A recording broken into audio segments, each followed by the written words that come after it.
Triple points round, kamay sa mesa. Top 4 answers. Saan karaniwang makakakita ng sign o karatula na nagsasabi? Ready pa? Pwede po. Wala pa, hindi pa tapos eh. Pero sige, Martin, go. Sa may parking area po. Parking area. Tatapusin ko pa yung tanong, okay? Saan karaniwang makakita ng sign o karatula na nagsasabing pogi lang ang pwedeng pumasok dito?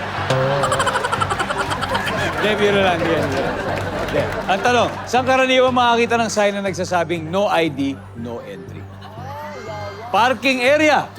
Pwede naman, di ba? Pwede. Nandiyan ba ang parking area? Vanessa, saan karaniwang makakita o sign ng karatula na nakalagay no ID, no entry? School. Sa paaralan. Survey, nandiyan ba yan? Siyempre. Vanessa, pass or play? Play po. Play na. Tara na. Tara na. Judiel, saan ka makakita ng sign na no ID, no entry? Office. Sa opisina. Survey, nandiyan ba yan? Yes. Lara, no ID, no entry. Saan mo usually nakikita mo? Sa library. Library. Nandiyan ba library? Kasama na rin sa school yun. Gia, usually saan natin nakikita yung sign na no ID, no entry?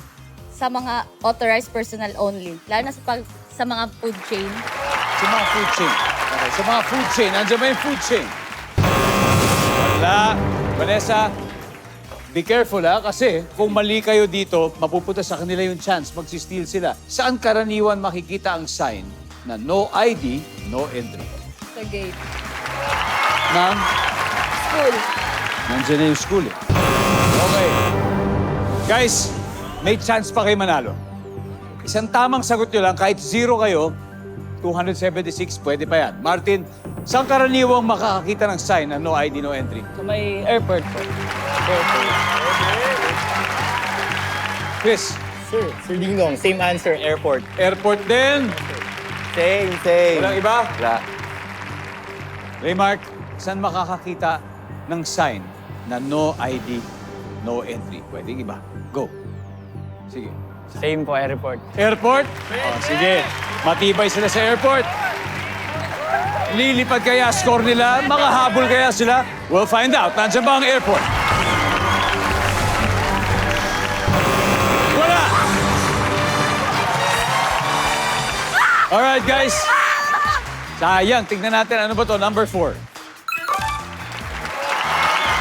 Wala. Kasi siyempre, bawal sa minor, di ba? Kailangan ma-check muna yung edad mo. Number 3. Dahil dyan, ang ating final score, Lady Knights ng Letran, 506 points. Ang Blazing Spikers ng Benilde ay 0.